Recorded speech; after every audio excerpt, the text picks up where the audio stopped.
warahmatullahi wabarakatuh.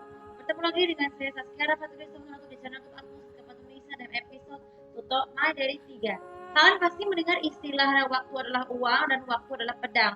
Itu merupakan quote yang cukup identik dengan segala sesuatu yang harus bekerja keras. Jadi gini, jadi kebiasaan waktu adalah uang tuh maksudnya adalah untuk bekerja. Tapi saya masih beruntung bisa bekerja sebagai youtuber dari rumah ya, walaupun nggak bisa dapat uang, tapi ini merupakan suatu bentuk usaha. Jadi beberapa kriteria yang bakal menyebutkan bahwa sekarang tuh Shopee online tuh terpaksa ditutup atau diblokir karena beberapa alasan para pedagangnya tuh bisa ketinggalan zaman. Bukan menyalahi sih, tapi memang menyalahi tradisi perdagangan dengan cara seperti itu, baik secara online maupun offline. Karena dikhawatirkan kalau biasanya akan beli online itu kan ada yang suka ketipu nih. Saya baru merasakan pertama kalinya belanja online ternyata dari HP ayahku ya, tapi ternyata KW.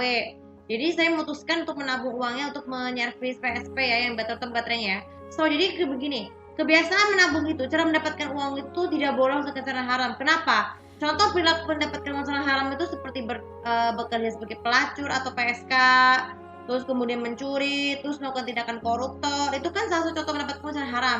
Mungkin kalian bisa sering melihat fenomena tersebut di beberapa judul FTV dan atau makin sistema seperti itu. Sebenarnya merupakan sasaran yang sangat potensial adegan tersebut. Kenapa? Karena kita mengingatkan bahwa sebagian besar adegan sinetron itu kan mengandung unsur materialistis konsumtif, maksudnya dilakukan oleh kebanyakan para villainnya. Maksudnya villain itu tepatnya antagonis, seperti memboroskan uang, memang mahar untuk kasih penipu, ataupun melakukan teknik kecurangan dalam melakukan pembelian untuk melakukan usaha, ataupun dari hasil merampok barang-barang berharga dari istri yang sah. Yaitu untuk mendapatkan uang dengan cara yang haram seperti itu ya, itu menjadikan salah satu peristiwa yang sangat sangat tidak terpuji dan bisa mengharamkan agama. Tapi mendapatkan uang dengan cara yang terpuji itu contohnya dengan bekerja keras, bekerja lembut tambahan, ataupun bekerja sambilan bagi usia sekolah. Bekerja sambil usia sekolah itu juga harus diterapkan sejak dari kecil. Misalnya nih, biasanya dilakukan pada usia SD guys. Karena kalau masih TK itu masih belum apa-apa. Misalnya bekerja selama di kantin ataupun itu kan contoh kerja sambilan atau pada SD. Terus kemudian pada SMP SMA tuh bisa bekerjanya dengan cara bekerja bukan sambil di kantin lagi, bisa di kantin juga bisa. Tapi bekerja tambahannya dengan cara magang tapi kalau SMP magang nggak cocok. Yang hanya berlaku tuh cuma SMA atau SMA juga cocok untuk kuliah. Tapi untuk bekerja sebagai SMA tuh yang paling itu sebagai YouTuber ataupun selebgram ataupun pekerjaan sebenarnya banyak sih pekerjaan dilakukan oleh barang sumbangan SMP itu seperti SMP SMA seperti aktris, penyanyi, presenter, influencer atau vlogger. Kebanyakan orang mendapatkan banyak uang. Nah, tapi ada juga teknik berjualan itu tuh. Kalau dari kuliah itu kan bisa mulai pekerja keras. Apalagi yang lebih susah seperti bekerja magang ataupun sebagai youtuber yang seperti saya lakukan ini. Jadi berkaitan dengan itu semua, jika uang hasil tersebut itu harus dilakukan secara menabung. Kenapa? Ada beberapa kebiasaan menabung uang setelah membeli barang dan juga berjualan. Yang pertama, dari sisi membeli barang, kita biasanya membeli uang dengan uang yang seadanya. Kita bisa membeli barang-barang tuh yang paling banyak lakukan barang dengan harga terkecil, maksudnya. Jadi itu menghindari terjadi pemborosan. Baru setelah kita pandai belanja itu biasanya menabung. Jadi kita tidak bisa beli sekarang, bisa beli nanti ataupun kapan-kapan dengan cara bekerja. Ya mungkin ini merupakan satu kebiasaan yang sangat diterapkan bagi setiap umat manusia supaya bisa bertahan untuk masa depan. Bisa untuk membeli rumah, bisa menyewa kos apartemen, atau menyewa rumah untuk orang yang lebih membutuhkan ataupun orang yang menginap tunawisma. Itu salah satu paling saya lakukan untuk tunawisma tidak punya rumah karena alasan musibah, kehilangan keluarga ataupun bayar hutang. Kadang kan mereka kesulitan tuh usahanya berat. Jadi kalau kita dengan menolong orang yang kesusahan itu tuh dengan bekerjanya tidak pas-pasan, itu bisa membantu orang tersebut mendapatkan rumah yang layak disewa ataupun rumah kosong sehingga mendapatkan kebahagiaan. Nah, contoh lainnya kalau sampai barang itu kita bisa sebenarnya terlebih dahulu.